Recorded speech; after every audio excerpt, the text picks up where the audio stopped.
Hi hello friends, welcome back to our channel. ఈరోజు నేను మీకోసం వీట్ గ్రాస్ని ఎలా పెంచుకోవాలో ఇంట్లో చూపించబోతున్నానండి. చాలామంది అడిగారు.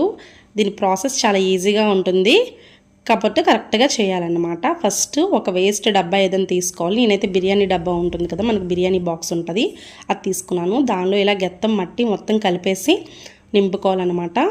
దీన్ని ఇలా మొత్తం చదును చేసుకోవాలి. కొంచెం మెత్తగా చేసుకున్న తర్వాత దీంట్లో క్వాలిటీగా ఉండేటటువంటి విత్తనాలు తీసుకోవాలి. ఇవి గోధుమ విత్తనాలు, తెలుసు కదా, ఏ స్టోర్లోనే దొరుకుతాయి.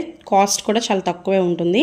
ఇలా క్వాలిటీ విత్తనాలు తీసుకొని ఒత్తుగా వేసుకోవాలి. ఎందుకంటే కొన్ని డెడ్ అయిపోతాయి కదా, విత్తనాలన్నీ గ్రో అవ్వవు, కాబట్టి ఇలా ఒత్తుగా వేసేసుకోవాలి.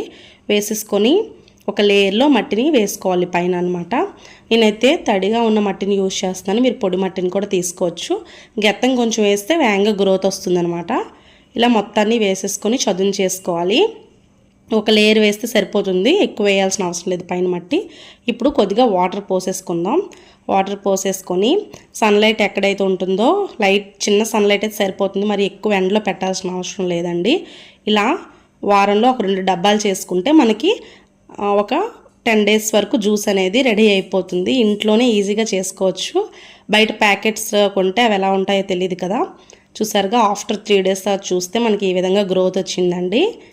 నేను ఇంకా 1 week తర్వాత చూపించబోతున్నాను. చూడండి, ఇంకా 1 week తర్వాత చూసినట్లయితే ఇలా ఫుల్గా గ్రోత్ వచ్చేసింది. అలా చక్కగా గ్రో అయిపోతుంది, ఏం ప్రాబ్లం లేదు. తర్వాత ఫుల్ గ్రోత్ వచ్చేసింది. నేను కొన్ని యూజ్ చేసుకున్నాను కూడా, వాడుకొని జ్యూస్ చేసుకున్నాను. చూడండి, మీకు నా వీడియో నచ్చితే లైక్ చేయండి, షేర్ చేయండి,